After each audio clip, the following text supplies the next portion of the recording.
अस्सलाम वालेकुम दोस्तों मलिक रियाज का नाम पाकिस्तान में किसी तारुफ का मोहताज नहीं है। एक ऐसा नाम जिसने रियल एस्टेट के शोबे में एक नई पहचान बनाई, बड़े बड़े हाउसिंग मंसूबे बनाए और अपने कारोबार को एक ब्रांड में तब्दील कर दिया।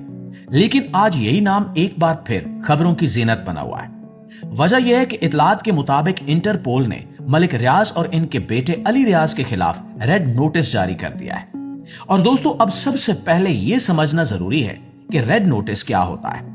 बहुत से लोग इसे बैनुल अक़वामी गिरफ्तारी वारंट समझते हैं, लेकिन हकीकत इससे थोड़ी मुख्तलिफ है। रेड नोटिस दरअसल दुनिया भर के कानून नाफिज करने वाले इदारों को एक इत्तला होती है कि मुतल्लिका शख्स किसी मुकदमे में मतलूब है और अगर वो किसी मुल्क में मौजूद हो तो उसे कानूनी कार्रवाई के लिए हिरासत में लिया जा सकता है। मलिक रियाज पर मुख्तलिफ मुकदमात पहले से ज़ेरे समाअत हैं।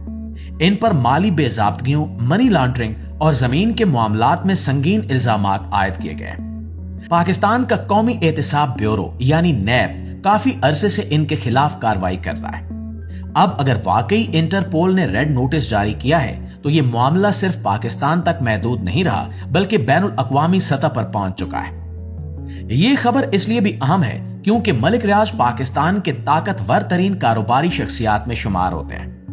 इन्होंने न सिर्फ एक कामयाब कारोबारी सल्तनत कायम की, बल्कि मुल्की सियासत, मईशत और समाजी हलकों में भी इनका असर रसूख हमेशा नुमाया रहा है। ऐसे शख्स के खिलाफ इंटरपोल की कार्रवाई यकीनन एक बड़ी पेशरफ्त है। लेकिन यहां एक बात समझना भी जरूरी है।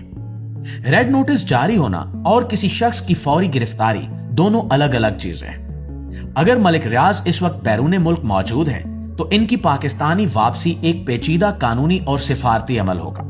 इसमें वक्त भी लग सकता है और कई मराहिल भी तय करने होंगे। सवाल यह भी पैदा होता है कि इस पेशरफ्त के असरात क्या होंगे। तो नाज़रीन, सबसे पहले तो इनकी बैनुल अक़वामी नक्लो हरकत महदूद हो सकती है। दूसरे, इनके कारोबारी मामलात पर दबाव बढ़ सकता है। और तीसरा, पाकिस्तान में जारी मुकदमात में भी नई पेशरफ्त सामने आ सकती है। लेकिन इस खबर का एक बड़ा पहलू और भी है, और वो है सबक। प्यारे दोस्तों, दुनिया की तारीख हमें यही बताती है कि इक्तिदार हो, दौलत हो या शोहरत, ये सब हमेशा कायम नहीं रहते। इंसान जब कामयाबी की बुलंदियों पर पहुंचता है तो अक्सर उसे लगता है कि अब इसे कोई नहीं गिरा सकता। लेकिन कुदरत का अपना निजाम है। आज जो शख्स ताकतवर है, कल वो एहतिसाब के कटहरे में भी खड़ा हो सकता है। आज जिसके पास दौलत के अंबार हैं, कल वो कानूनी मसाइल में घिर सकता है। यही जिंदगी का असूल है, यही वक्त का इंसाफ है। और हमें इस वाक़े को सिर्फ एक खबर के तौर पर नहीं देखना चाहिए, बल्कि एक सबक के तौर पर भी लेना चाहिए।